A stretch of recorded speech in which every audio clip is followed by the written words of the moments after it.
Can you hear me? That's great. That's great. That's much better for me. Perfect. Okay, sorry, John. So I'll start again. I expect us to be competitive with Liverpool. I think we competed every game last year. The first half, we competed. We were solid, very solid. I wanted us to be better on the ball and have more control of possession, but I felt that was something that would come in the second half, and we had a few threats for them. So yeah, the red card, obviously. But with the Kepa situation, it's a clear mistake.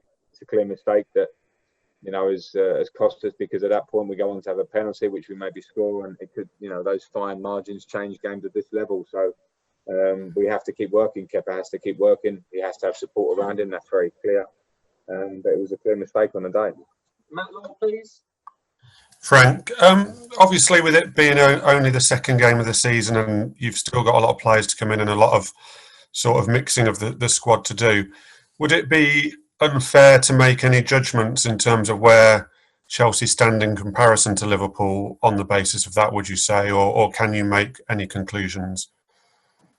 No, I don't think so. I mean, people may do. I don't think you can ever really make judgments on a game that's tight for half a game and then becomes 10 against 11, and the result and the face of the game completely changes. I was actually really pleased with the sort of spirit and work ethic and some of the real individual performance, particularly from us in the defensive side. So, you know, there's a lot for us to look forward to. We have players coming back who are injured. Some of the new signings are injured. We get more time, and we will have more time and days to work together on fitness, but also on the way we want to play. There were flashes of it today. We'll see a lot more of that.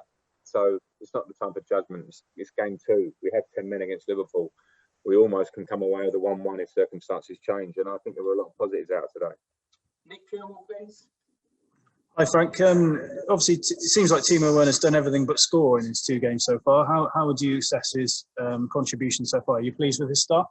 Yeah, I'm very pleased with his start. You know, we brought him to the club for the attributes that we're seeing. We're seeing speed. We're seeing individual moments. We will see goals from him. We know that. And I thought as well with the second half and how difficult it would have been for him and Mason, but himself, and if he comes up with a moment that could get us back into the game, I'm delighted with him, and we'll see a lot more. And also his manner, his way, his desire to work for the team, his behaviour in the dressing room. I'm delighted with Timo. Okay, we'll do 2 more. Jeremy Langdon and then Lazar Kinsella to finish. Hi, Frank. Can you just say anything about the reports in France suggesting a Mendy deal is done and that he may be arriving this week, and also about the omission of Rudiger? Some people wondering about his future tonight as well. Can you say anything about that? Yeah, I mean, I don't have news on the Mendy one, so I'll stay away from that until anything's confirmed. You should never speak on other players. So that's that. On Rudiger, now we have 5 centre-halves at the club. So, you know, I can't pick a squad that has 3 of them on the bench. So that's the way it is. I have to pick the squad via training and situations and their opponents, and that was the selection one today.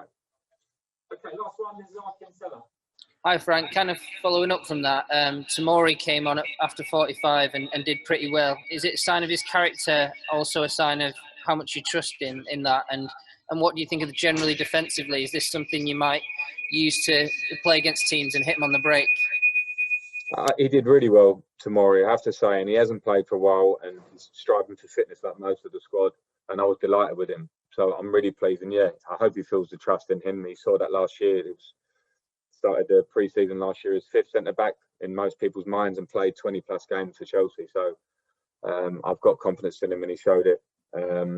Your second part of the question, sorry about yeah, I mean, there will be times against a team like Liverpool where you have to be solid. We know at times last year we conceded too many goals, so there are times like that. But the biggest thing for us at the moment is lack of time to work on the training pitch. You know, we're trying to work for fitness. We've got games now that are coming thick and fast. So there certainly needs to be patience from myself, from everybody. But I know that we are going to get better and better and better the more time we can build relationships in the training pitch. And with the 3 or 4 injuries to some of the newer players now and Christian Pulisic as well, we're going to have players that are coming back to seriously compete to be in this starting 11, which will improve us as well.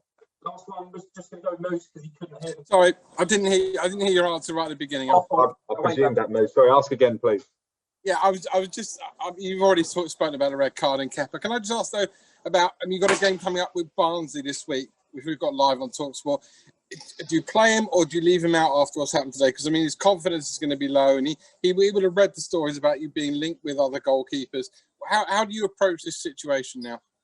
I can say now, Moose, that Willy Caballero will play, and that was always my feeling to play him in the game on Wednesday, regardless of today. So I don't want people to make judgments on that game itself. Listen, he's our player, and it's clear now there's 2 games where we feel today was a clear mistake. I think Brighton was a mistake as well, and he's reflected on that in that way.